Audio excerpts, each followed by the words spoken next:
Olá pessoal, tudo bem com vocês? O meu nome é Patrícia de Oliveira Figueiredo, eu sou professora no Instituto de Química da Universidade Federal de Mato Grosso do Sul e este vídeo é a primeira de uma série de aulas que contemplarão conteúdo da disciplina Química Orgânica 2. Essas aulas que vocês vão assistir a partir de agora foram elaboradas em parceria com o professor Valmir Silva Garcês. E eu espero que vocês aproveitem muito e que essas aulas sejam um material de apoio e de partida para vocês aprofundarem o conhecimento de vocês sobre essa disciplina que é fantástica.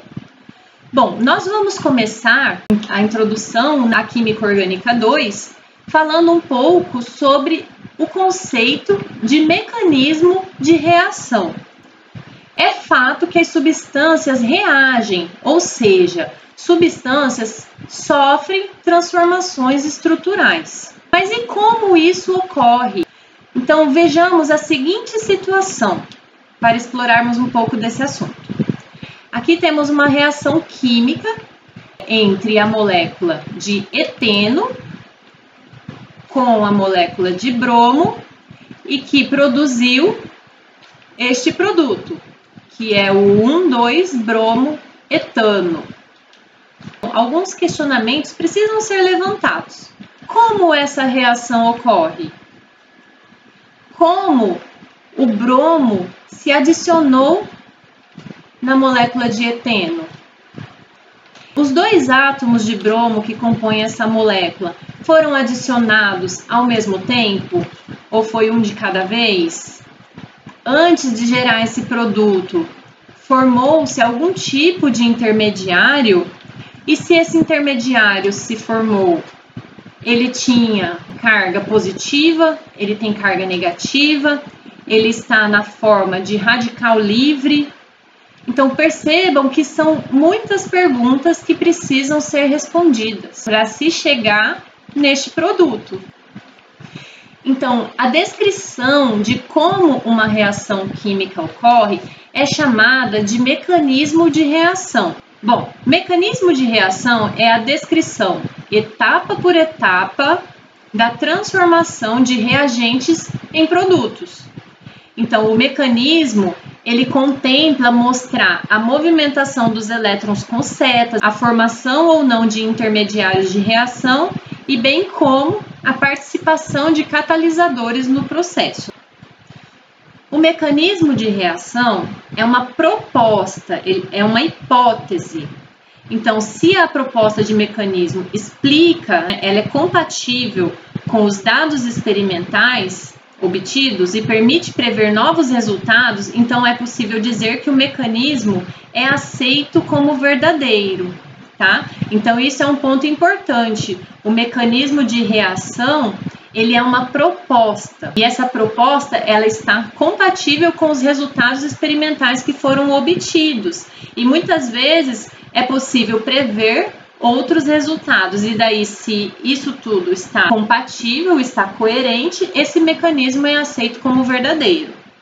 Entretanto, se surgem dados experimentais novos e o mecanismo proposto não é capaz de explicar esses novos dados experimentais, então esse mecanismo ele precisa ser revisado, modificado ou muitas vezes descartado, se não for possível aplicar por meio dele como aqueles dados experimentais foram obtidos, certo? Então isso é a ciência. Se você tem dados, você tem fatos, né, dados experimentais, a sua teoria, a sua proposta tem que estar coerente com o que foi obtido experimentalmente.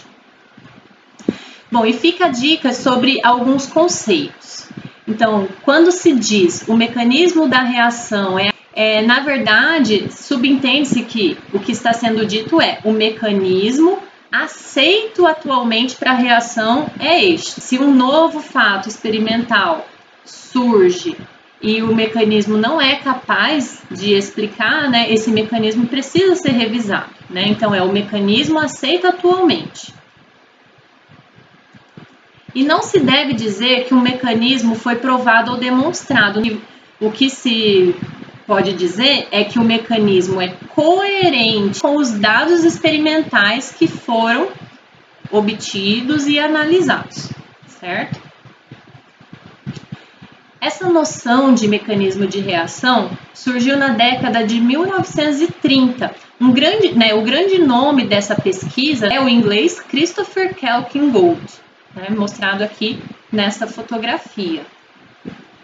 Então, como se propõe um mecanismo? A proposta de um mecanismo de reação se fundamenta em dados experimentais. Então, deve-se levar em consideração, na proposta deste mecanismo de reação, a estrutura do produto, a estereoquímica do produto.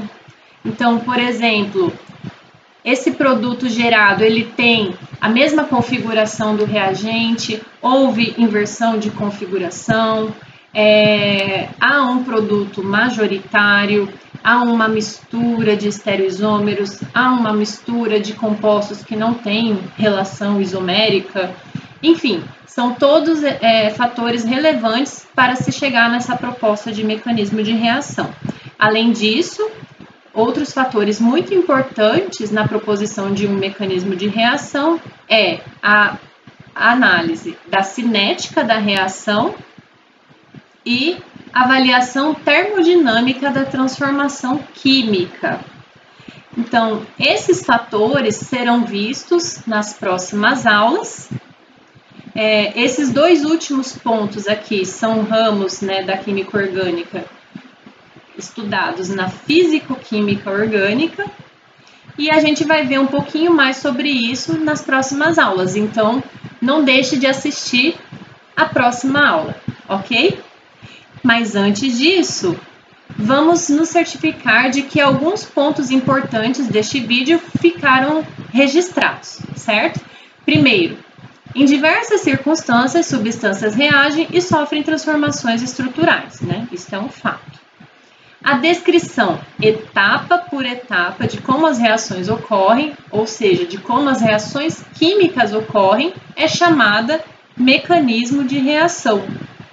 Não é possível provar um mecanismo de reação, e sim avaliar se ele é coerente com os dados experimentais analisados. Se o mecanismo for coerente com todos os dados experimentais, disse que ele é aceito como verdadeiro. Caso contrário, ele deve ser modificado ou descartado. É isso, pessoal. Espero vocês no próximo vídeo. Até logo!